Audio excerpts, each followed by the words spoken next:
Tuwing may bagyo, evacuation centers ang kadalasang takbuhan ng mga apektadong pamilya at individual. Kaya tiniyak ng Malacanang na mapupunta sa tama ang pondong inilaan para sa mga evacuation center sa bansa. Sa harap yan ang naging puna ni Senator Panfilo Lacson na tila questionable umano ang pare-parehong 180 million na pondong matatanggap kada rehiyon para sa pagpapatayo ng evacuation sites. Marami po tayong paraan para makita natin kung may mga proyektong hindi napondohan pero hindi nagawa dahil yan naman po ang gusto ng ating Pangulo. Hindi na po nanaisin ng Pangulo na magkaroon ng mga ghost projects na nangyari sa mga nakaraang administrasyon at sa administrasyong kasalukuyan.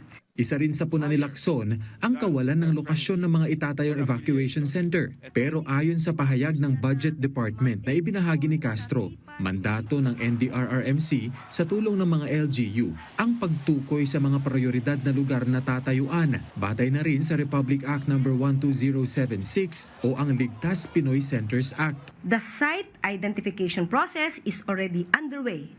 On 10 August 2026, DPWH formally requested from the Office of the Civil Defense the prioritized list of sites to ensure that projects are properly identified and ready for implementation. In short, the purpose, number, cost, and implementing framework are already defined.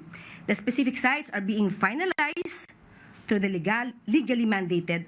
Sa harap naman ng ranasang pagbaha sa Metro Manila kamakailan, muling natanong ang Malacanang kung kumusta na ang investigasyon sa anomalya sa mga flood control projects. Giit nito, patuloy ang investigasyon. Ang Ombudsman, ang sabi po niya, ang Office of the Ombudsman, pati naman po ang DOJ ay tuloy-tuloy sa pag-iimbestiga.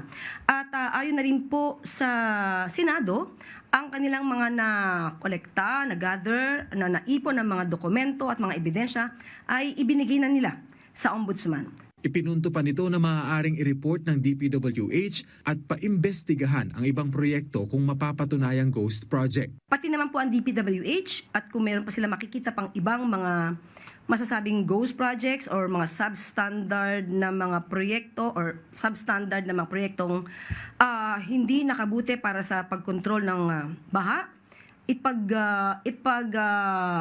bibigay din pong alam ito at maaari din pong paimbestigahan ito para tuloy-tuloy po ang papanagot sa mga dapat na managot. Kenneth, pasyente para sa bayan.